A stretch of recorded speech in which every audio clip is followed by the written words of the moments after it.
오늘 이 수업 때문에 이제 먼 곳에서 오신 분들 많죠. 아마 제가 가장 먼 곳에 오지 않았나요?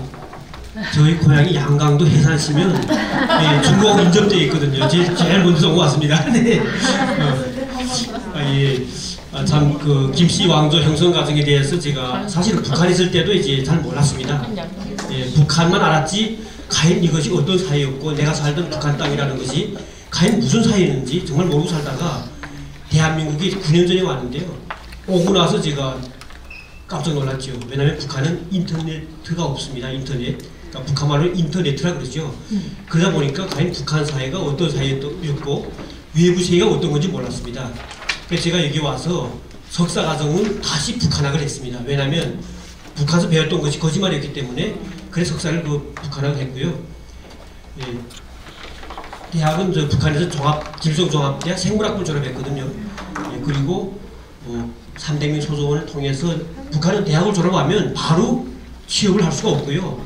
그러니까 정부가 해줍니다. 근데 정부가 해주는 것도 바로 대학 졸업을 해주는 것이 아니라 거의 3년 동안은 이렇게 300명 소조에 나가 있는 동안에 정부에서 그걸 준비했다가 한 명씩 파견을 해줍니다. 그래서 제가 봤던 것이 만청산연구원, 평양의 보통항구역 신원동에 있는 연구소인데요. 이름이 만청산 이렇게 되어 있습니다. 들어보신 분 있나요? 만청산? 예, 김일성의 만년장수와 김정일의 영원한 청춘을 연구한다. 이렇게 돼가지고 이름도 만청산 연구원 이렇게 되어 있고요. 그런데 이 이름마저도 비밀이어가지고요. 우리 연구소에서만 알았지 외부에다가는 절대로 발설 못합니다. 그래서 북한 주민들마저도 이 연구소 명칭을 몰라가지고 그래서 만순강 연구소 이렇게 알고 있습니다. 저희 연구소에 있던 분이 우리가 하는 연구 내용에 대해서 평의대, 그러니까 평양의학대학 교수였던 분인데 그분이 그 연구 내용을 자기 친구들한테, 교수하는 친구들한테 말했다는 이유로 91년도에 온 가족이 정치범 총수에 끌려가는 예, 그런 참국도 있을 정도로 정말 그 안에 내용은 너무도 비밀스러웠습니다. 예, 그 이후에 제가 그 이후에 주황당 38호실에서 근무했었고요. 예, 바로 김정일의 비자금을 마련하는 그런 이제 회사입니다. 예, 그리고 마지막에 오기 전에는 대한민국 라디오를 듣다 보니까 탈북을 결심하게 됩니다. 그래서 저희 고향인 양강도로 제가 이제 내려왔던 찰나에 거기서 이제 탈북 준비를 마치고 그때는 한국 라디오를 6년 동안 들었습니다. 그 라디오가 저한테는 저희 운명과 희망을 바꿔놨고 이렇게 대한민국에 와서 제가 여러분들한테서 이렇게 이야기할 수 있는 기회가 됐습니다. 지금 하고 있는 일은 뭐 여러 가지로 하고 있는데 가장 중요한 것은 제가 대학들 다니면서 북한 실상을 이야기하고 그 다음에 해외에 나가서 우리 동포들한테 북한에 대해서 이야기하는 그런 강의를 합니다. 그리고 한국에서 저희가 이제 시민단체라든가 공무원 대상으로도 교육을 하는데요. 할 때마다 느끼는 것이 참 너무도 이제 우리 남아분들이 북한에 대해서 잘못된 인식을 가지고 있구나 하는 걸 많이 느끼고 있습니다. 지금 현재는 제가 박사과정을 지금 법학을 합니다. 왜냐하면 앞으로 통일이 이제 뭐 앞으로 되긴 되겠죠. 아무래도. 근데 되기 전이라도 자꾸 이제 허황하게 통일되면 통일법제 나와야 된다. 저는 그건 반대합니다. 반드시 통일은 자유민주주의 가치를 가진 우리 대한민국의 헌법이 그대로 이제 적용돼야 되고요. 그때 가서 북한의 헌법을 우리가 헌법과 각종 모든 법제들 우리가 잘 관찰해가지고 모든 것들을 그대로 이제 그때 가서는 비판적으로 다 이제 말소해 버리더라도 우리 주민들한테 그 북한의 잘못된 법들을 알려줘야 되겠다는 측면에서 제가 지금 공부를 하고 있습니다. 오늘 강의 내용은 뭐 여러 가지가 되는데요. 시간을 맞춰가지고 제가 기본 요점만 이야기하겠습니다. 김씨 왕조의 이해를 제가 한국에 와서 더 하는 과정에 제가 느꼈던 내용을 그대로 전달하는 식으로 할 거고요. 그리고 북한에서 과연 김일성, 뭐 김정일 다 신처럼 여기잖아요. 예, 저도 뭐 김일성이 죽었을 때 진짜 신이 죽은 것처럼 충격을 받았고 어떻게 죽을 수 있지 해가지고 엄청 많이 울기도 했고요. 그 김일성이 죽은 시신의 추모를 한다고 만수대 언덕에 매일 밤마다 올라갔습니다. 올라갈 때 거저 올라가지 않죠. 꽃줄 생활을 구입하려고 엄청 노력했고요. 근데 그 당시에는 진짜 신이 죽은 것처럼 여겼거든요. 사실 과연 왜 그래 북한 주민들이 김일성을 신처럼 여겼을지 하는 그런 내용도 좀 이야기하겠습니다. 그리고 북한의 지금 왕조 체제, 뭐 저는 뭐 북한을 유엔 가입국을 해가지고 국가라고 이제 아까 좀 전에 그 서로 이제 질문도 있었는데 사실은 북한이 뭐 유엔 가입국을 해가지고 국제사회에서는 국가로 인정하지만 저는 개별적으로 북한은 노예 왕조일 뿐만 아니라 한마디로 북한 주민의 2,400만 명을 이렇게 그러니까 인질이죠, 인질. 인질극이 벌어지고 있는 인질 참상 현장입니다. 그리고 우리 대한민국이 지금 빼앗긴 땅이고요, 이게. 그리고 마지막에는 그 딜레마에 대해서 이야기할 거고요. 여기 보게 되면 바로 여기 사진 있잖아요.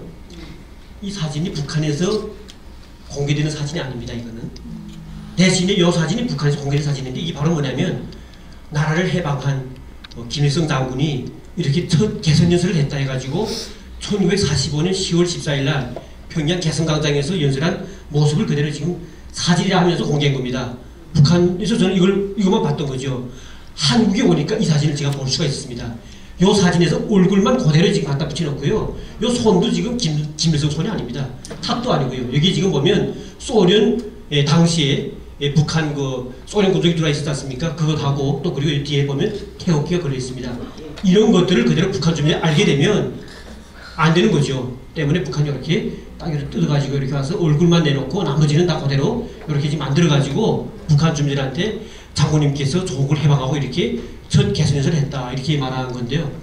여기서 보게 되면 북한의 우리 왕조다 왜 왕조일까 이런 거잖아요.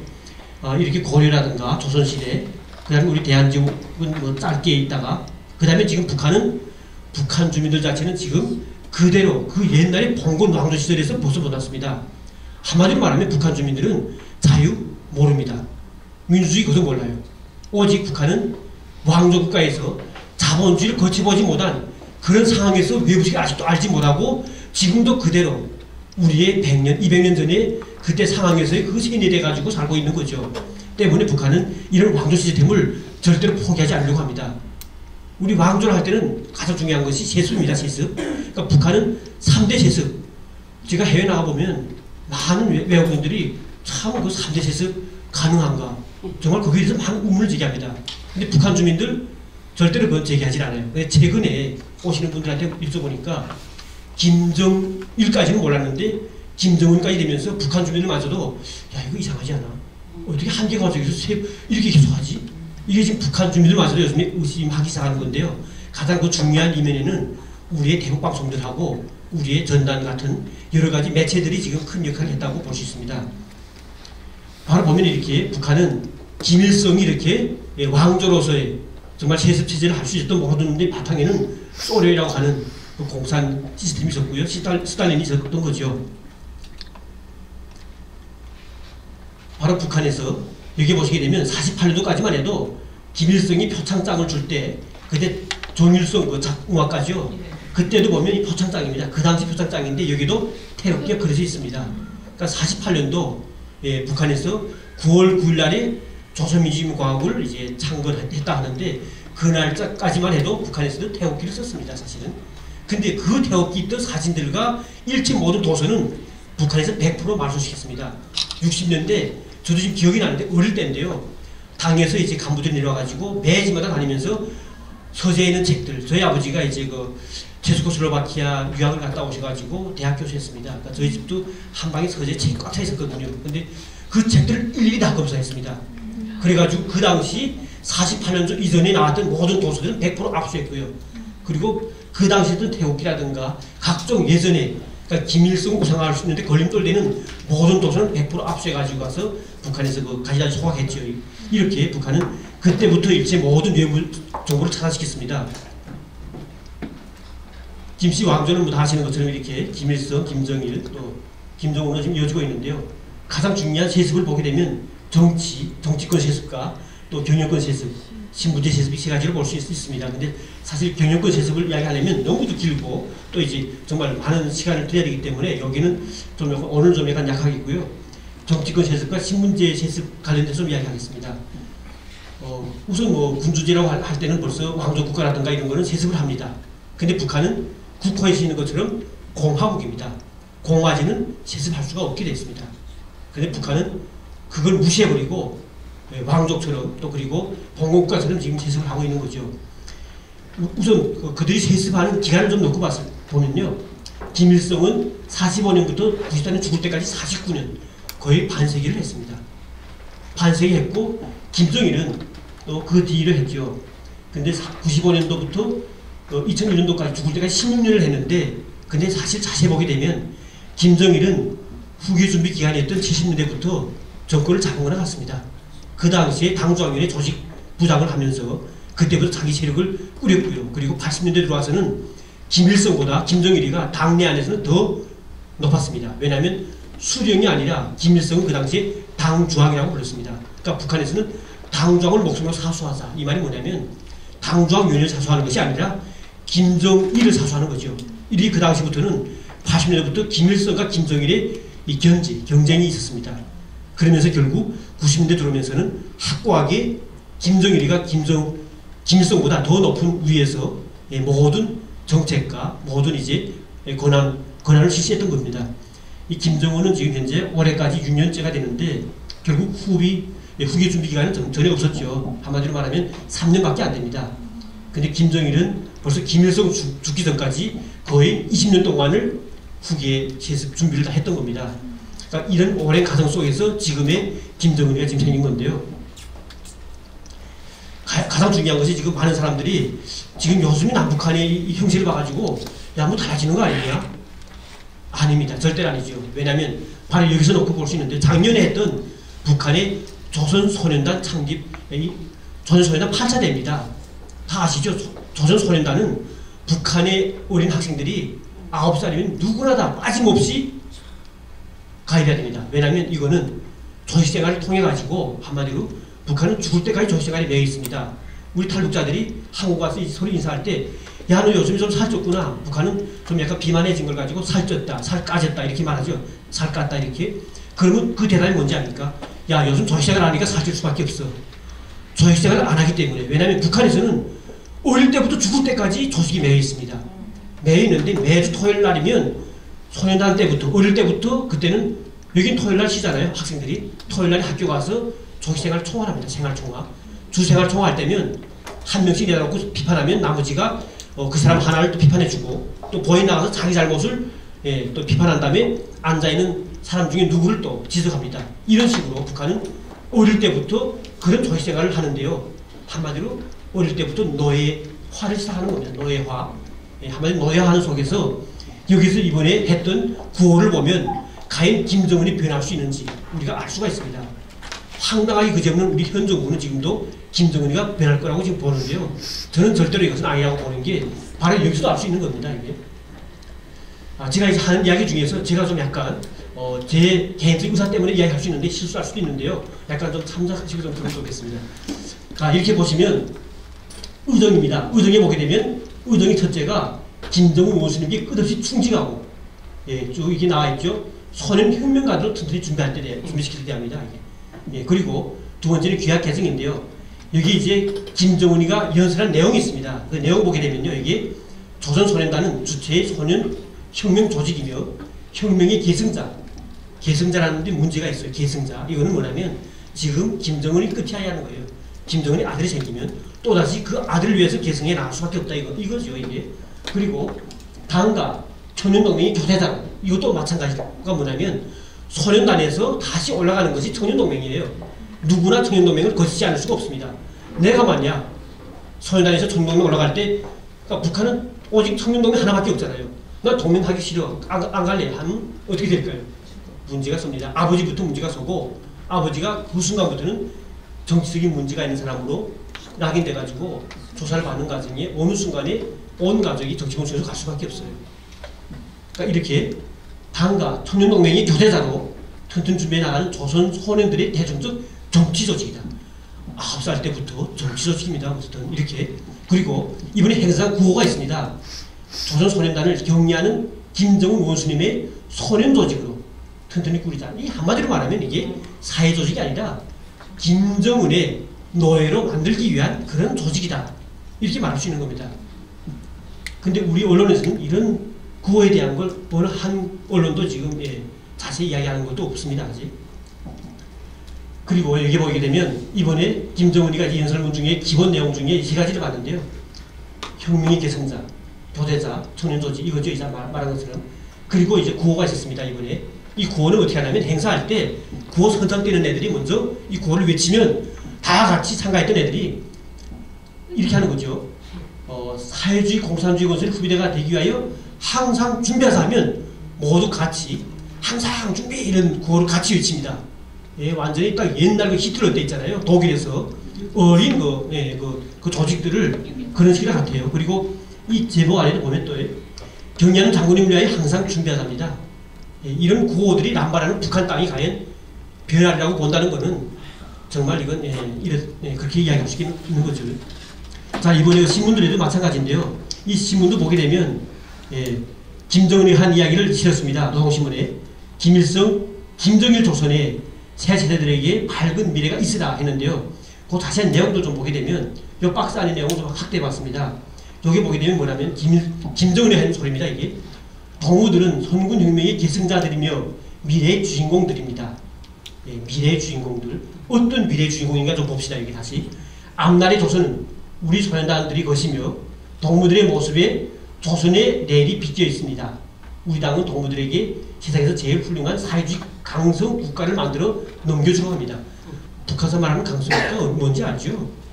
우리 남한이 빠진 것이 아닙니다. 남한까지 포함된 것이 바로 북한이 말하는 강성 국가입니다. 이것을 넘겨주려는 것이 바로 김정은이 자기 의도라고 딱 밝혔습니다. 네, 지금 어디로 가고 있는 건 알 수 있을 거라고 보고요. 자, 그러면 과연 북한의 의도가 우리가 다 알고 있는 집단체조라고 하는 것이 어떻게 반영되어 있냐, 이것도 좀 보겠고 노래도 좀 볼 건데요. 바로 이게 집단체조 할 때 여기 이제 배경대라고 하는 자막이 나온 게 김일성 민족, 김정일 조선이잖아요. 그리고 노래가 있습니다. 이 노래가 무궁번영하라 김일성 민족, 김정일 조선이여 하는 노래 속에 이제 보게 되면 빗바람 눈보라 채워도 힘으로 채워도 대를 이어 충성을 다하렵니다. 이겁니다. 대를 이어 충성을 다하렵니다. 그러니까 지금까지 대를 이은 거 아닙니다. 앞으로 계속 충성 다하겠다 이 소리죠. 그리고 노래가 있습니다. 북한 노래죠. 김정은이가 이제 지금 정권 잡고 나서 한 노래인데요. 이 노래를 북한 학생들 학교 갈 때 줄을 맞춰가지고 가면서 부릅니다. 북한은 학교 갈 때 개별적 학교 갈 수가 없습니다. 정인장에서 모여가지고 학교 갈 때까지 줄 서서 노래 부르면서 학교까지 가는데요. 바로 이런 노래를 부르며 갑니다. 이 노래가 어떤 노래나 가사를 좀 보겠습니다. 네, 쭉 가사들이 좀 있습니다.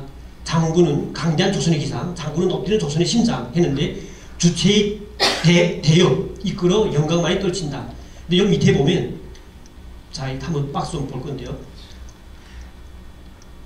백두산 대국 삼천리. 삼천리가 북한 땅만 아니죠. 백두산부터 제주도까지 다 총칭해서 대국입니다. 삼천리죠. 바로 이렇게 북한은 지금 노리고 있는 것이 백두산 대국 삼천리입니다. 우리 문 대통령이 지금 자주 가는 북한이 가장 그들이 지금 바라고 있는 것은 바로 이건 거죠. 그러면 북한의 심적함, 과연 제가 왜 김일성 죽었을 때 그렇게 울었는지, 왜 한 달 동안 계속 올라갔었는지, 그 이야기 좀 하겠는데요. 바로 이겁니다. 북한은 어릴 때부터 배우는 노래가 있습니다. 뭐 지금도 이런 노래가 또 나오긴 하죠. 장군인 축지법 쓰신다. 요즘 김정은이가 지날 때부터 총을 쐈다고 나오고요. 또 차를 모르는데 200m, 200km 속도로 달렸다. 뭐 이런 것도 나오고. 근데 우리 어릴 때 말입니다. 김일성 하면 축지법에 대해서 뭐라고 말했냐면 뭐 솔방울로 뭐 수류탄이 됐다는 이런 것도 있지만은 갑자기 강이 나서면 그 앞 강에 서면 어느 순간에 장군님께서 신발바닥만 살짝 물의 전체를 넘어갔다고 이런 것도 이제 어릴 때 배웠습니다. 왜 어떻게 그러지 해서 제가 어릴 때 한 번 우리 선생한테 제가 물어본 적도 있어요. 근데 그때 이제 날개가 나온다고 하셔가지고 그래서 제가 그때 어머니한테 물어봤습니다. 어머니가 엄마 진짜 날개 나오나 하니까 어머니가 하는 소리가 자꾸 그런 걸 물어보지 말라고. 그리고 노래도 계속 부를 때마다 아버지 원수님 자꾸 그래가지고 왜 우리가 아버지가 나한테 있는데 왜 자꾸 김일성을 아버지라고 그래야지 해서 그도 물어보니까 어머니가 하는 이야기는 야 자꾸 뭘 그런 건 깨묻지 말고 물어보지 말라는 거예요. 왜냐면 만약 어머니가 그건 아버지가 아니고 진짜 아버지는 이건데 우리가 그래서 부르는 거야 이렇게 말한 걸 가지고 제가 학교 나가서 그대로 말했다가는 어느 순간에 그 애들이 한 말 한 말 말해가지고 그 중에 부모들한테 말해주면 어느 순간에 저희 아버지, 어머니가 저한테 그렇게 말했던 것이 문제가 돼가지고 때문에 어머니들은 알면서도 그렇게 말할 수 없는 겁니다. 그러니까 이렇게 신직하라는 게 무서운 거죠. 이게 축지법 오늘도 장군님 쓰신다. 지금 북한에서 계속 하고 있는 것이죠. 지금 축지법을. 이 북한 노래에 나온 겁니다. 지금 요즘 나온 노래 수령님 쓰시던 축지법 오늘은 장군님 쓰신다. 백두의 전법, 심묘한 전법 장군님 쓰신다. 지금 북한 애들이 부릅니다, 노래를. 그러니까 이렇게 지금 김일성의 신격화가 지금 김정은까지 지금 넘어온 겁니다. 왜냐하면 또다시 김정은의 자손이 생기면 그 자손이 또다시 그리고 앞으로 강성되고 삼천리가 북한에 공산화돼가지고 저가 통일되면 그때는 김정은의 자식이 우리 대한민국의 대통령이 되는 거죠, 한마디로. 그걸 꿈꾸는 것이 바로 북한의 지금 촉심인 겁니다. 이게. 어린 시절에 이렇게 공부합니다. 이게 지금 사진이에요. 이게 그림이 아닙니다. 저희 어릴 때도 보면 유치원마다 보면 교양실이 있습니다. 이 교양실에는 항상 경리하는 아버지 김일성 오신 어린 시절 공부하는 시간이 있어요. 그 시간에는 이렇게 빙 둘러앉습니다. 그러면 선생님이 이야기하는데요. 이 연구실 안에는 보면 도록판이 있어요. 이 도록판들에는 어릴 때부터 김일성이가 그 무지개를 잡겠다고 나무에 올라갔던 이야기부터 시작해가지고 정말 희한하고 정말 그 우리가 지금 보면 우습죠. 근데 지금 보니까 어릴 때는 믿었어요. 사실은 어릴 때는 다 그대로 믿습니다. 근데 집에 가서 부모님한테 물어봐도 부모님들도 야 맞아 부모도 그래요. 그러다 보니까 어릴 때부터 믿고 커지는 겁니다. 이게. 네, 그리고 북한에서 이렇게 중고등학교 때 그때는 배우는 과목이 있어요. 경리하는 김일성 오신의 어린 시절. 지금은 김정은의 어린 시절 배우는 거예요. 그리고 중학교, 고등학교에 올라가면서 또 무슨 과목이 또 추가되냐면 경리하는 김일성 원수님의 로자, 김정일 원수, 로자이라는 연설문인데요. 각종 행사 때던 연설문입니다. 그런 것들을 수업 시간에 배워줘가지고 그게 대학 입시시험 줄 때 그게 시험으로 따라갑니다. 그 입시시험에 그 로작이 따라가는데요. 그 로작 수업들이 그걸 제대로 공부 못하면 다른 과목 잘해도 대학 갈 수가 없어요. 우리 대한민국의 만약 그 어떤 대통령이 우리 정말 위대한 대통령들, 우리 이승만 대통령이라든가 그분들의 독립정신 같은 것을 만약 대학 우리 입학할 때 무조건 과목으로 넣는다 했다가는 지금 어떻게 될까요? 말도 안 되는 게 아닙니까? 북한은 입시에 나오는 거죠, 이게. 그리고 이 항일 빠진 상하자들 해상기 이런 책들이 있는데 이거는 뭐냐면 김일성과 일제 때 싸웠다는 사람들이 해상기를 썼다는 건데 상당하게 그지없습니다. 미약 분식을 해가지고 그 당시에 동해번쩍 서해번쩍 그리고 일본군이 막 들어왔는데 어떻게 잘해가지고 일본군끼리 서로 싸우게 만들었다는 이야기 뭐 이런 것들을 해가지고 상당하게 그지없는 것들을 북한 주민한테 계속 하는데 이 건수가 몇 건까지 되냐면 거의 50건 넘습니다.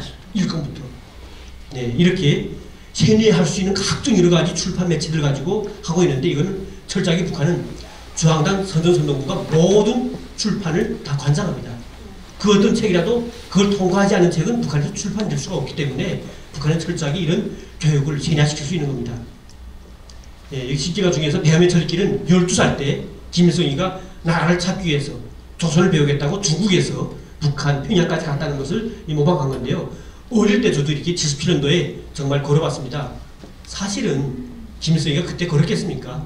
아니죠. 아닌데 우리는 깜짝을 걸었습니다. 하루에 70미씩 걷다 보니까 저녁마다 발에는 물집이 생겨가지고 엄청 힘들던 생각이 납니다. 이렇게 어릴 때부터 한마디로 말하면 세뇌화시키기 위해서 책을 보고 공부시키게 하고 육체로 가지고 몸을 이렇게 때우게 만듭니다. 이 과정이 사람이 스스로 와, 정말 신 같은 위대한 분이었구나 이렇게 알게끔 만들어 놓는 거죠. 예, 그 뭐 끝이 아닙니다. 뭐 중학교 때부터 시작해가지고 어릴 때부터 이렇게 근데 사실은 트드라든가 또 기래선 철도 반대 부설 투쟁 이런 것들은 다 남들이 조직했던 건데 김일성은 그때 공산당이 중국 공산당이 입당하기 위해서 정말 열심히 활동했던 걸로 나와 있습니다. 그 유순호 작가의 김일성 평전이 요즘 나와 있죠. 그 책 보게 되면 자세하게 이제 그때 당시에 정말 이런 사실이 정말 하나도 빠짐없이 거짓말했음을 알 수 있습니다. 예, 북한에 영화가 있습니다. 이제는 책뿐만 아니라 또 이렇게 걸기 만든 것뿐만 아니라 영화를 만들어가지고 북한 주민들한테 엄청 많이 교육을 줬는데요. 대표적인 영화 하나가 조선의 별입니다. 이 조선의 별은 1부부터 10부작까지 나오는데요. 김일성이 어렸을 때 중학교 길림영문중학교 다닐 그때부터 해방되기 전까지 그때 이제 김일성의 그 활동들을 영화로 만들었습니다. 참 그 영화는 얼마나 품마에 들어서 만들었는지 그 당시에 볼 때는 너무도 진실 같아 보여요.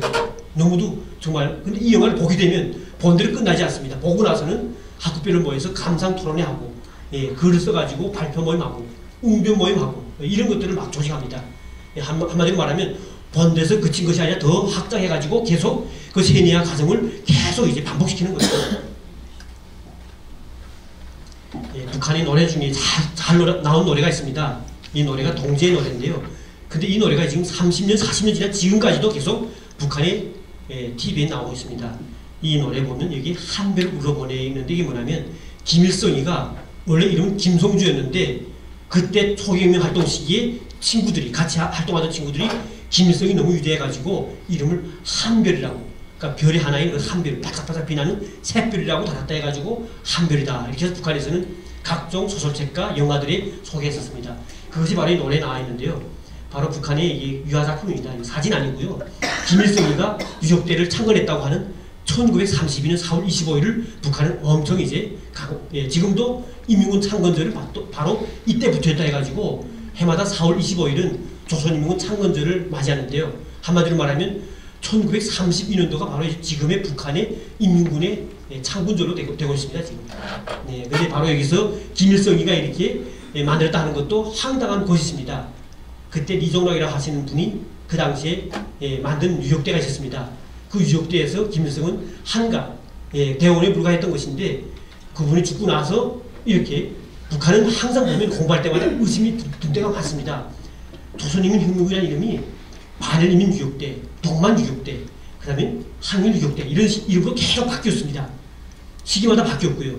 결국 왜 바뀌었냐면 거짓말 하다 보니까 거짓말 하자면요 처음부터 잘해야 되겠는데 처음부터 잘 못합니다. 거짓말을. 그러니까 자꾸 이렇게 했다가 안 되니까 또 이렇게 바꾸고 하다 보니까 하나의 유적대 이름도 이렇게 이름이 한 4가지로 되는 거죠. 최근에는 왕청 유적대라는 이름도 있습니다. 이렇게 황당하게 그지없는. 근데 김일성은 그 당시에 사령관인 것이 아니라 북한은 지금도 유적대 사령관이었다고 말하는데 사령관이 아니라 대대 정치위원 됐던 것밖에 안 되고 있고요.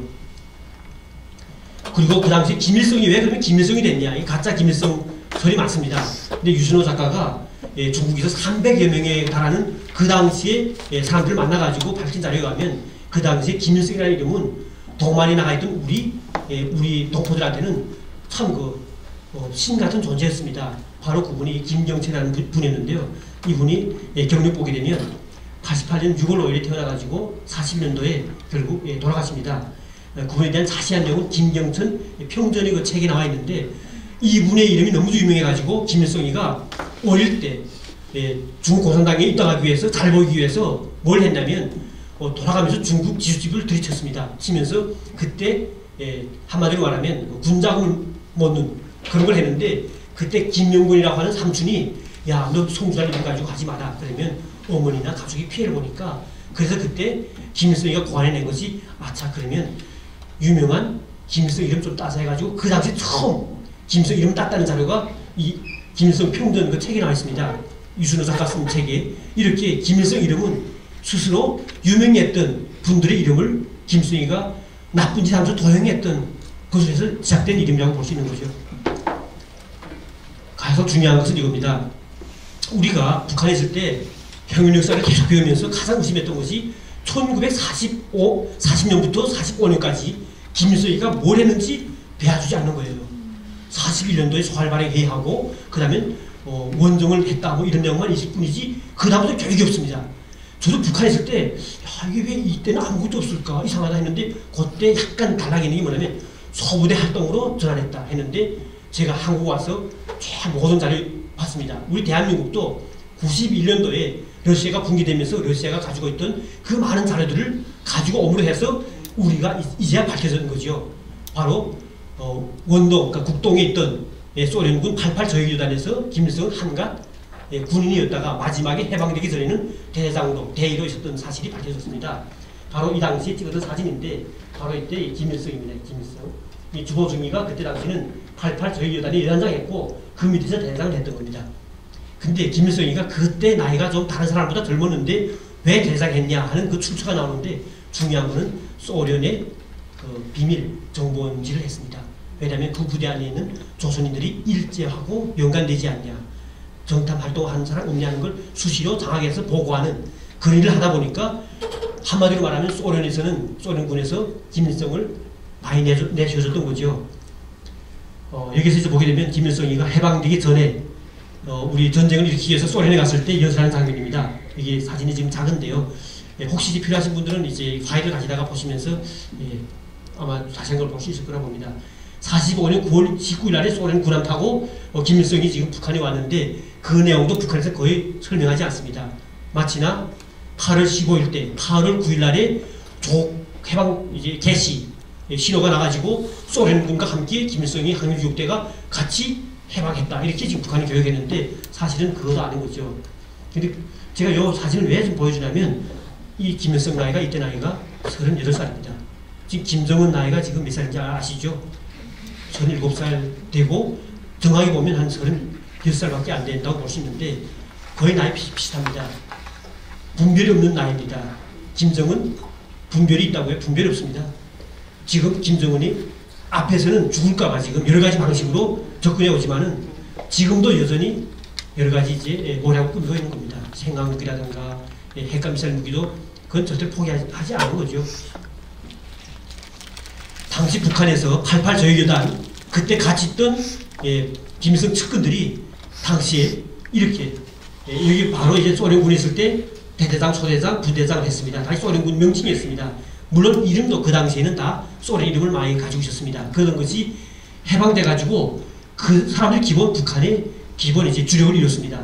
김일성 수상이었고요. 그래서 서기장이었던 김춘추가 서기장, 상인민의 서기장이었고 해군사령관, 사단장, 민족보위성, 그다음에 무력부장, 보위성 부상, 사단장 다 모두 보게 되면 중앙당 검열위원장, 탱크 사단장 다 모든 게 북한에서 김일성과 함께 소련군에서 소련군으로 복무했던 이런 사람들이 북한을 장악했기 때문에 북한은 철저하게 소련군의 군정하에서는 북계일 수밖에 없었습니다. 한마디로 말하면 소련 공산당과 소련군이 좌우하는 그런 이제 존재였던 거죠.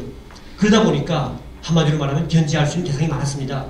자, 바로 이런 사실인데요. 김일성의 88 여단파, 소련이자 군인파입니다. 그 파와 다르게 이 김무종을 비롯한 김두봉 이분들은 중국 공산당이 입당해가지고 중국군, 그러니까 팔로군에서 정말 대대장, 김무종 같은 분은 그 팔로군 안에서 포병 단장까지 했던 분입니다.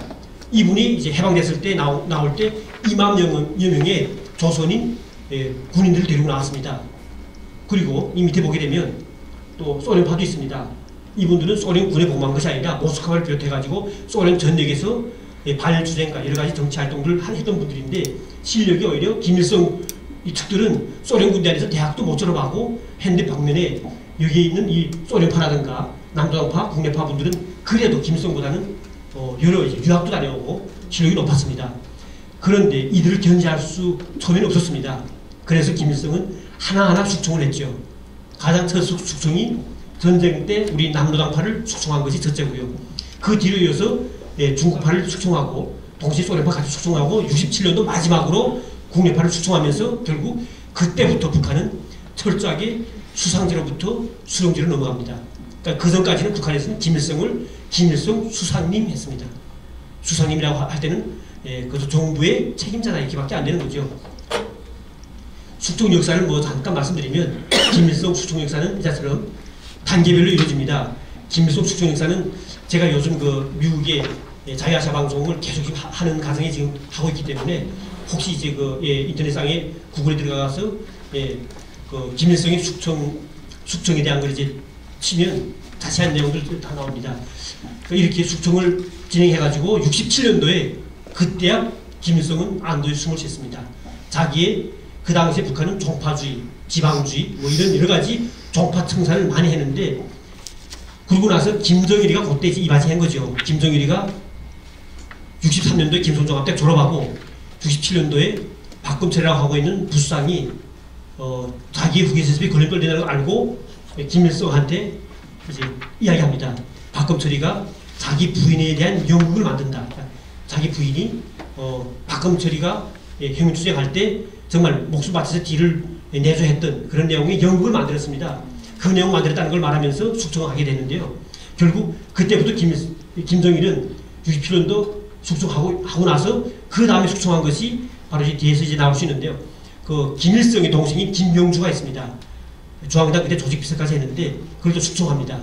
그러고 나서 73년도 돼서야 김정일은 드디어 자기 후계에 걸림돌 되는 모든 걸 숙청해 버립니다. 그 숙청하고 나서 근데 여러분 아시는 것은 숙청 우리 대한민국 그거 다릅니다. 북한 숙청은 죽을 때까지 못 나오는 거죠. 여기 보면 이제 숙청하신 분들 중에도 김두봉 유명하신 분이잖아요. 숙청당에서 농촌에 갔는데 마지막에는 먹을 쌀도 없어가지고 거지 차림하고 다니면서 땅바닥에 있는 벼잎들을 이제 주워 먹었던 이야기도 있고요.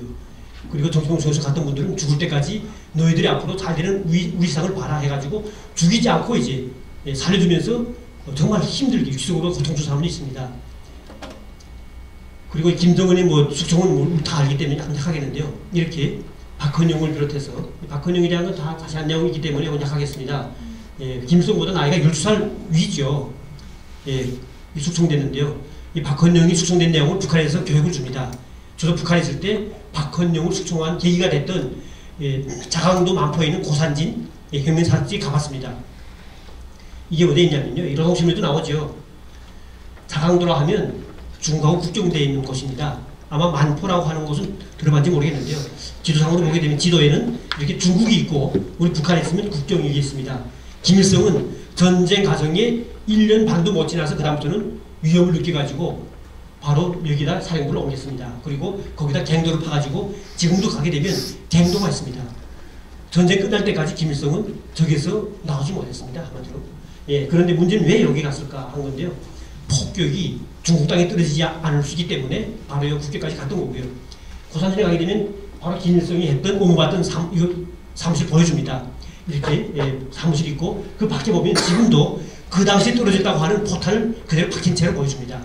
그러면 이걸 뭐라 그러면 박헌영이 미국의 고향 간첩이 있기 때문에 미국한테 바로 여기에 지금 김일성이 있다고 알려져가지고 폭탄 떨어졌답니다. 이게 보게 되면 벽지에도 지금도 그 총탄자리 비행기에서 가면서 기총탄 쐈던 자리를 표기해놓고 동그라미 표시했습니다. 이렇게 결국 김일성은 자기 걸림돌이었던 박헌영을 그렇게 숙청을 전쟁 때 한 거죠. 이 해설이 항상 이렇게 앞에 두고 연설합니다. 이 무정장군은 사실 북한에서는 김일성보다 더 이제 정말 남아있고 또 전쟁 역사도 길었고 포탄 같은 것도 너무 잘해가지고 중국 고산당에서도 포병, 단장까지 만들었던 사람입니다. 근데 이 사람이 북한에 와보니까 너무 오기 막힌 거예요. 자기는 2만 명 데리고 갔을 때까지만 해도 나는 당은 몰라도 군부는 내가 장할 것이다 생각하고 왔습니다. 그런데 보니까 형세가 완전 다른 거죠. 소련의 군정하에서 이 무정장군은 김무정이었는데 이 장군은 자기 입지를 찾을 수가 없었습니다. 항상 불만이 많았죠. 결국 그 불만이 결국 전쟁 때 김일성이가 덮쳐버렸습니다. 바로 이렇게 숙청했는데요. 92년도에 결국 10월 달에 돌아갔습니다. 병원에서. 근데 그때 제명이 뭐였냐면 낙동강 패전 책임. 낙동강 패전 책임이 자기한테 있는 거 아닌가요? 살인관? 근데 그 패전 책임을 묻고 그리고 이제 김무정 장군이 퇴가다가 자기의 중국에서 같이 싸우던 이런 군관이 장교가 죽었습니다. 그래서 그때 그 군인한테 왜 죽였냐 물어봐가지고 뭐 설명하려고 하는데 단번에 총을 쏴 죽였습니다. 그걸 가지고 군의관을 죽였다는 살인죄까지 겹쳐가지고 이게 그때 숙청했고요. 이렇게 견제할 수 있는 대상들은 다 숙청해버린 겁니다. 김두봉도 마찬가지로 숙청했는데 사실은 이 사진 보게 되면 해방 갓 됐을 때는 김일성보다 김두봉이가 가운데 있습니다. 이제 소련군 군정 요원들 가운데 있는데 그 당시에 당위원장이었고 그리고 북한에서 김일성보다 더 높은 위에 있었습니다. 그러던 사람이 끝내 마지막에는 김일성한테 밀려서 이분이 고향은 부산이더라고요 보니까. 그리고 갑산파가 마지막 숙청인데 과연 갑산파라는 게 뭘까 아마 잘 몰라서 제가 좀 설명 좀 드리겠습니다. 이 갑산파는 북한의 지도를 봤을 때 이 1895년도에 우리나라에서 만든 지도입니다. 이 지도에 여기 보면 갑산부라고 하는 곳이 있습니다. 그때는 도로 나는 것이 아니라 이 지역이 백두산을 중심으로 해가지고 이 고산지대 이쪽을 갑산부라고 했는데요. 바로 여기가 여기 보게 되면 이 지도 보게 되면 고산지대입니다. 보통 해발고가 1000 이상 넘습니다. 그러다 보니까 결국 이 갑산부라고 하는 것이 이 양강도 전역과 함경북도 일부 지역이 갑산부 안에 속합니다. 그러다 보니까 그 당시에 많은 우리 그 발투사들이 국내 투사들은 숨을 데가 없었습니다. 이쪽 남방에는 남쪽이라든가 이 서해 쪽에는 평지가 낮고 일본군들이 많이 들어왔지만은 고산지대는 빽빽한 수림 속에 원시림 속에 숨어버리면 일본군이 들어올 수가 없는 거죠. 그래서 그 당시에 반일 투사하는 정말 애국자들이 거기다가 이게 여기에 몰렸습니다. 그러다 보니까 그 당시에 모여가지고 지은 이름이 갑산공작위원회 이런 이름을 지었어요. 그래가지고 해방될 때까지 활동을 했습니다. 그래가지고 활동했기 때문에 결국 여기서 말하는 건 갑산파라는 것이 바로 국내에서 활동했던 사람들이 갑산파라고 합니다. 근데 그들이 67년까지 다른 이제 파들, 중국 연안파, 소련파 다 죽고 나서 마지막 생존에 남은 것이 이제 국내파였던 갑산파였습니다. 근데 그 숙청이 김일성보다도 김정일한테는 굽혔습니다. 왜냐하면 김정일이 왕족 제습 체계에서 가장 중요한 걸림돌이 바로 이들이었습니다. 왜냐하면 이들은 그 당시에 일본과 러시아를 비롯한 다른 나라에 가서 유학도 했었고 실력도 높았고, 예, 그리고 이론도 높았고, 또 그 다음에 일제 때 서대문 형무소 다 감옥살이 했던 사람들이었습니다. 박금철이라고 하는 그때 부수장도 서대문 형무소에 있다가 해방되면서 풀려나온 사람들이었고, 그러니까 혁명성과 그리고 리론과 모든 것들이 다 우월했기 때문에 그들을 제압하지 않으면 안 됐던 거죠. 그 찰나에 바로 박금철이가 자기 집안을 닦는다는 그 소리에 김일성이가 고조지 김정일이가 이제 그 자리를 만들어가지고 김일성한테 제공합니다. 그래서 숙청해버린다 해가지고 다 숙청한 겁니다. 바로 이 박금철이죠. 박금철하고 함께 활동했던 박다리가 있습니다. 이 박다리는 지금도 북한에서는 일러주는데 바로 이 사람이 이 국내파, 갑산파를 숙성하기 전에 돌아갔습니다. 그러다 보니까 이 사람은 지금도 일러주고 그 이후에 살았다가 그 당시에 죽은 사람들은 지금도 북한에서는 반역자, 종파분자로 다 몰려가지고 그 가족과 친척들마저도 북한 땅에 없습니다. 박금철 하면 3대 밀족시킨 거예요.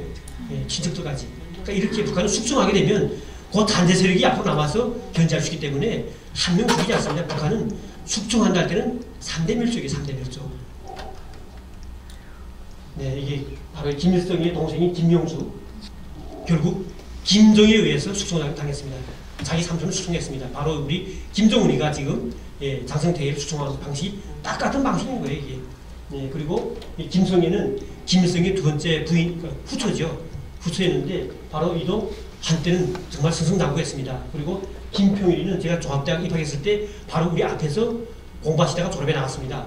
근데 그 당시까지만 해도 이 김평일이가 김성애의 맏아들입니다. 그러니까 김정일하고는 배다른 형제간이었는데 종합대 학생들마저도 그 당시에는 김정일보다도 김평일이가 앞으로 김일성이 뒤를 이을 것처럼 생각했습니다. 그래서 김일성은 이 김평일을 제거해버린 거죠. 한마디로 말해서 해외에 내보냈습니다. 지금도 또 그런 생각을 하고 있죠. 다른 나라 나가서 다른 나라 주재하고 있는 북한 대사관 대사로 지금 체코가 아마 가 있는 거라고 있습니다. 네, 또 한 가지 중요한 것 중에 하나가 이게 3대 혁명 소조입니다. 김일성이가 이제 마지막에 북한은 혁명 1세대, 2세대, 3세대라고 말하고 있는데 1세대는 김일성 세대고 2세대가 김정일 세대입니다. 1세대가 70년대 말에 와서는 다 이제 노후가 되고 죽기 시작하면서 그 당시에 김정일이가 세습화시키는 과정이 가장 중요했던 것이 뭐냐면 70년대부터 73년대까지는 김일성이가 중앙당을 장악했습니다. 중앙당을 장악했는데 보니까 지방 장악이 문제였습니다. 지방을 장악해야 될 건데 그래서 그 당시에 머리 쓰고 내온 것이 3대명 소조였습니다. 이 3대명 소조는 종합대학을 비롯해서 북한의 모든 대학들을 졸업한 학생들을 어린 나이에 북한의 전 지역에 보냅니다.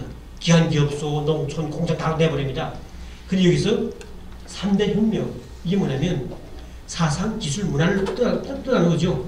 이게 보면 이게 너무 이제 좀 흐려가지고 잘 보이지 않는데 3대 혁명할 때는 사상, 기술, 문화입니다. 사상 혁명할 때는 무슨 거는 사상 투쟁, 사상 개조 뭐 이런 것들을 포함하는데 결국 그 당시에 김정일은 뭐라고 말했냐면 3대 혁명 소조는 현대판 암행어사다 이렇게 말했습니다. 그래서 우리 그때 당시로 제가 파견될 당시 87년도 제가 파견됐습니다. 파견돼 나가니까 그때는 암행어사가 옛날에 보면 뭐 있어요? 이게? 마패가 있죠. 마패 대신에 3대 혁명 소조가 마패 있을까요? 없을까요? 있습니다. 마패가 어떤 마패냐면 초상인상 배지에 김일성 사진이 있고 밑에다가 깃발에 3대 혁명 소조라고 딱 밝혀져 있습니다. 이것만 달고 나가면 지방에서 간부들마저 그 전에 처음에 나갔을 때는 일반 당 간부들이 해내기 같은 어린 대학생들이 와가지고 뭐라고 하면 곁도 보지 않고 곁도 앉았습니다. 그런데 3대 혁명 소조는 당과 달라서 따로 특별한 직보선이 있습니다. 직보선은 특수한 직선으로 이제 보고하는 선이다 해가지고 내가 만약 간부가 뭘 잘못하면 그 비행을 찾아가지고 그걸 소조부에 말하면 예전 같으면 군당, 도당 쭉 올라가다 보면 잘려버립니다. 올라가지 못하는데 직보수는 무조건 올라가는 거죠. 소수한테 잘못 보이면 오랜 노당원들, 당가분들 마저도 목이 날아갔습니다. 완전히. 그러니까 다 해임 조직되고 막 그랬죠. 그러다 보니까 그때부터 삼대문 소설을 무서워했습니다. 한마디로 말하면 김정일은 자기가 어렸던 그 나이에 나이 많은 노간부들도 자기한테 구종시키기 위해서 어린 삼대문 소설을 내보내가지고 한마디로 자기의 세력권 안에 만들어 놓은 거예요, 사실. 근데 그 삼대문 소조가 쭉 진행되어 오다가 90년대 확고하게 김정일이가 이제는 자기 집안을 확고하다고 생각했을 때는 거의 미미했던 건데 김정일이가 되면서 다시 부활됐습니다. 왜? 어린애들 또 내보내가지고 자기를 대신해가지고 어린 사람들이 사실 북한에서 있잖아요. 노당원들, 간부들 자체가 어린 사람들한테는 좀 우습잖아요. 자기 후배라 하면. 근데 군방 당간부도 못 해왔던 어린 사람들이 와서 장군님의 방치다 해가지고 자꾸 이제 들이대니까 우습지 않습니까? 근데 그게 뭐냐면 김정은이나 김일성도 자기가 통치할 수 있는 그런 세력을 어린 애들한테 맡겨줌으로 해가지고 걔들 내려가서 그 권력을 대신 악용하는 거예요. 그래서 그 당시에 너무도 많은 사람들이 제가 수원 나갔을 때도 군당의 부장, 그다음 지도원들이 많은 사람들이 목이 날아났습니다. 강원도 김학군 나갔을 당시까지만 해도 김학군 자체는 공업 생산이 안 됩니다. 오직 농산물을 만들어가지고 그걸 파는 것밖에 안 되는데 그 강원도 김학군에서 제일 잘 판매되는 것이 구기자술하고 진단의 술이었습니다. 전국 각지에 나갔어요, 그게. 근데 그 술 공장에 술 만드는데 한때는 나달이 없다고 위에서부터 이제 방침에 술을 많이 만들지 말자 방침이 나왔는데 그게 잘 지켜앉아가지고 결국 소조가 그걸 제어하다가 한마디로 간부들이 그걸 우리 군실정은 할 수 없다 하는 그 말 한마디를 가지고 직보한 거예요. 그러니까 장군 김정일이가 그 직보가 들어오니까 당을 대항하는 나쁜 반영의 행위다 해가지고 간부들 다 목숨을 한 거예요, 그때. 그러니까 이렇게 삼대문 소설하고 어린애들 내보내가지고 자기 대신해서 이렇게 세력권을 넓힌 겁니다.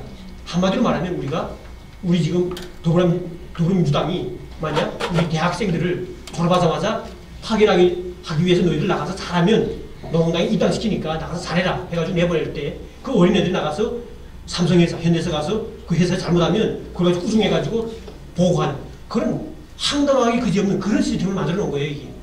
이것이 바로 북한에서 김정일이가 후기습을 하게 됐던 가장 중요한 작용을 했습니다.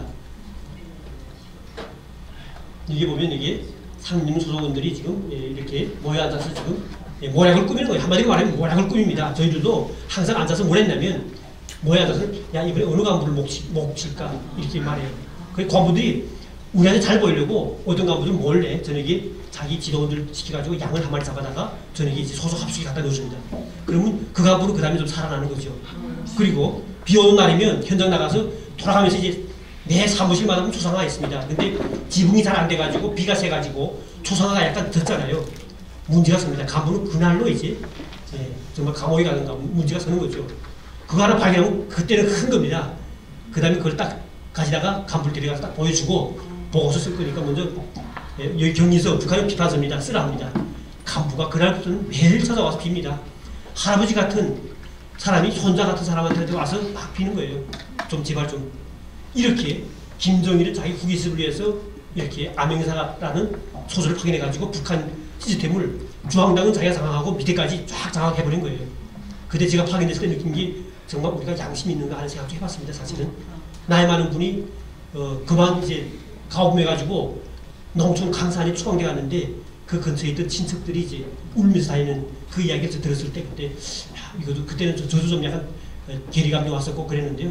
이렇게 삼림면 소설은 한마디로 말하면 그 당시 70년대 김정일의 후기습에 큰 공을 세운 그런 이제 정말 나쁜 운동이었다 이렇게 말할 수 있습니다. 자 여기 보게 되면 그 당시 우리가 핵불 이런 행진 많이 했습니다. 이 보면 3대면 수행에서 정말 이게 친위대 돌격대 근위대가 되자 뭐 이런 구호를 써가지고 항상 핵불 가지고 했습니다. 그런 것을 한국에 와보니까 한국의 핵불혁명 와 그거 보고서 와 왜 북한에서 하는 그런 것들을 다 그대로 지금 배워서 그대로 할까 이런 생각 많이 들더라고요. 지금 우리 대학 때도 있잖아요. 평양시에서 이제 촛불 시를 많이 합니다. 그거 딱 보면서도 느끼는 게 와, 정말 우리 남한에서는 북한 노동당이 했던 그 방식이 많이 모방되고 있구나 하는 걸 참 느껴요. 그래가지고 요즘 또 이제 노조들 가면 노조는 또 동지란 말 많이 쓰더라고요. 참 대단합니다. 숙청은 뭐 이거는 뭐 약하겠습니다. 어쨌든 삼촌 공업부였던 장성태 그리고 김정희, 김정남을 김정은은 이제는 끝으로 이제는 확고하게 이제 3대 세습을 이제는 완전히 완성한 것 같습니다. 이제는 그한테 남은 것은 4대 세습과 삼천리 강산의 주체명이 위협 완성이라고 하는 그런 이제 큰 대목이 하나 남아 있는 거죠. 이건 참고로 제가 가져온 건데요. 북한의 생화무기가 정말 우리가 지금 우리 정부가 너무도 지금 관심 없고요. 언론도 관심 없습니다. 제가 북한에서 생물을 했기 때문에 아는데요. 80년대 중반에 벌써 그 당시 북한에서 생화무기를 많이 했습니다. 제가 대학에 있을 때 생리학을 전공이기 때문에 우리가 사람 인체 실험을 합니다. 그 인체 실험은 평양의학대학 가게 되면 인체부 표본실이 이런 큰 방이 2개 되는데요. 2층의 표본실에는 거의 200명 되는 사람의 시신을 이렇게 큰 병에다 넣습니다. 다 이제 모두 절단면 다 있는 상태로 그걸 이제 관찰해 보고요. 그건 다 실제 사람을 넣은 거예요, 약물에다가. 그리고 지하 1층 내려가면 그 탱크 큰 탱크 2개 있습니다. 그 탱크에 갈고리 가지고 건져가지고 하나씩 가지다가 4명당 시신 하나씩 가지고 해부 실험합니다. 근데 보통 이제 건지면 어린 애들이 많이 나오거든요. 그러니까 용액은 포르말린 액인데 근데는 어린 애보다도 어른 나올 때가 있습니다. 어른 나오게 되면 우리 교수가 그 어른은 다시 이제 떨궈버리려고 그래요. 그리고 애 시체를 가지고 하라고. 그래서 한 번 우리가 교수님한테 보름 동안 실습했는데 교수님 저 어른 시체는 좀 뭡니까? 이렇게 물어본 적이 있어요. 그러니까 교수님 그때는 그런 걸 아니고 하지 마라. 별걸 아니고 한다. 그러더라고요. 근데 사실 해부 실험은 있잖아요. 매일 하고 나서는 저녁에 술 마시면 안 돼요. 밥도 못 먹어요. 근데 한 보름 지나서 이제 그때 마지막 좀 하면 좀 약간 나아지더라고요. 근데 다 끝나고 나서 우리 학생들이 모여서 교수님들과 식당에 가서 한번 식사하면서 그때 여쭤봤습니다. 교수님 하시는 말씀이 야 너희들 종합대학 졸업생들이 어디 가서 그런 말 하진 않겠지만은 절대로 말하면 안 돼 하면서 하는 소리가 이런 것은 다 조국의 가출 발전을 위해서 정치범들 다 우리가 이렇게 하는 거니까 정치범들 이렇게 생각 실험을 해가지고 이게 실질 사실입니다. 이게. 근데 이름에도 불구하고 우리가 지금 북한의 생화무기 너무 등한하죠 지금. 우리가 지금 북한에서 이번에 김정남이 죽였을 때 VX 하잖아요. 그게 벌써 90년대 북한에서 뭐라고 말했냐면 앰플 하나 가지고 서울 상공에 터뜨리면 10만 명 즉사시킨다. 그 우리 강연에 들은 내용입니다. 북한에 있을 때. 강연에 나왔을 때 중앙당 선전부에 강연자가 나와가지고 우리의 군사력이 얼마나 발전했는지 아냐. 우리는 핵과 미사일뿐만 아니라 이렇게 생화무기도 발전했다면서 설명합니다. 근데 실제 그게 사실이죠. 왜냐하면 VX 이번에 받지 않습니까? 자, 바로 이 밑에 것이 탈북자를 죽이기 위해서 북한에서 스파이를 들여보냈을 때 가지고 왔던 겁니다. 지금 경찰청에 지금 압수되어 있는 거죠. 독총하고 독침입니다, 이게. 그때 우리 박사각 대표를 비롯한 전단 날리는 우리 그 탈북자, 인권단체 활동가들을 죽이기 위해서 북한에서 파견했던 스파이를 몸속에 나왔던 바로 이 독침, 아직 우리 언론도 아직 공개 제대로 안 하고 있습니다, 이거. 문제가 있거든요. 근데 우리가 문제가 되는 게 뭐냐면 북한의 대북제가 국방에 왔을 때 가장 팔기 쉬운 게 생화무기입니다. 왜냐하면 핵무기나 미사일은 우주 위성을 통해서 아니면 지진파 감지를 우리가 알 수 있지만 이 생화무기는 절대로 감지하기 어렵습니다. 그리고 작은 용량 가지고 팔아도 아주 비싼 가격으로 팔 수 있기 때문에 IS라든가 다른 나라에 있는 테러범들한테 북한에서 팔 수 있는 가능성이 많습니다. 그런데 아직도 핵무기 그거 가지고 지금 뭐 북미 정상 한다? 이건 왜 안 해요? 이것도 중요한 겁니다. 이게 검열할 것도 없어요. 북한 지금 빨리 이제 터야 됩니다. 죽여버려야 돼요, 사실은. 근데 지금도 지금 뭔가 지금 자꾸 희망을 가지고 우리 국민들을 지금 희롱하고 있는 거예요, 정부가. 수도정치 뭐 엄청 많은 사람 죽였습니다. 한 70명을 죽였다고 하니까요. 고위 간부들만. 그 밑에 달린 사람만 해도 장성택은 있잖아요. 친구, 같이 사진 찍은 사람들까지도 지금 추청했습니다, 지금. 이런 상황이 놓여 있는 상태고요. 자, 이렇게 숙종정치 이런 것들이 있고요. 북한의 공개투영에 대해서 좀 잠깐 한마디만 말씀드리면 제가 탈북하기 바로 이것 때문에 또 탈북했습니다. 제가 탈북하기 넉 달 전에 그때 북한은 공개투영을 많이 봅니다.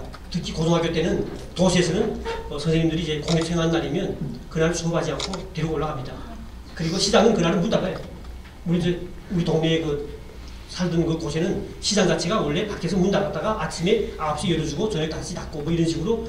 그러니까 문 닫으면 시장에서 볼 수가 없잖아요. 그날에는 시장 문 닫고 앞에다가 며칠 전부터 이제 공지가 뜹니다.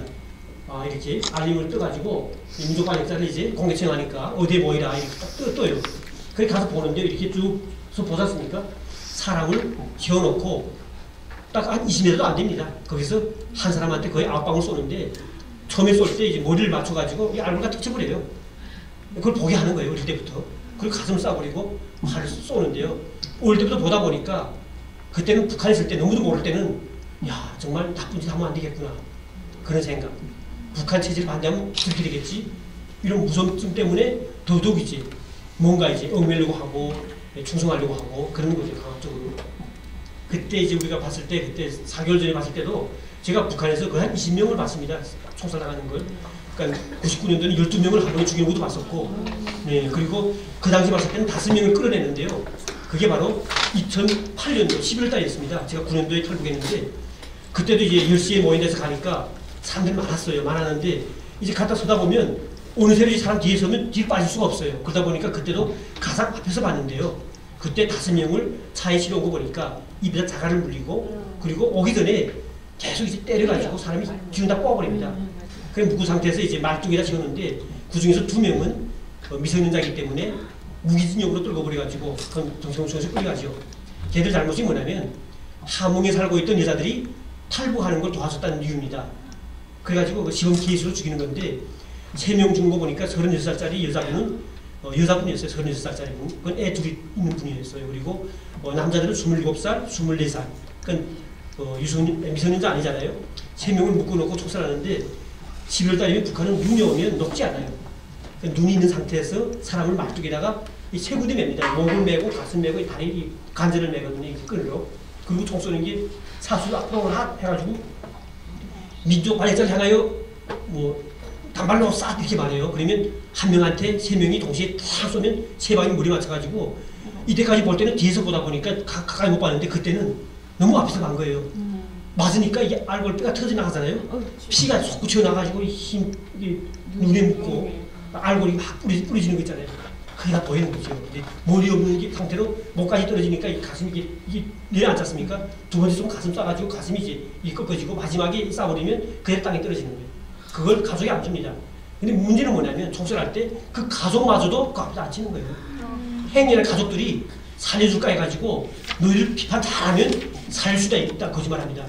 어떤 사람은 자기 와이프나 자기 부모한테도 당의 배려와 당의 배려 받으면 뭐 있겠어요. 그래가지고 또 당의 배려 받으면서 이렇게 나쁘지 않으면 됩니까? 하면서 욕하면서 다시는 용서받으면 앞으로 잘 살길 바랍니다. 뭐 이렇게 행위나 살까 해가지고 그렇게 비판하는데 벌써 그거 나왔을 때 다 죽여버리는 거죠.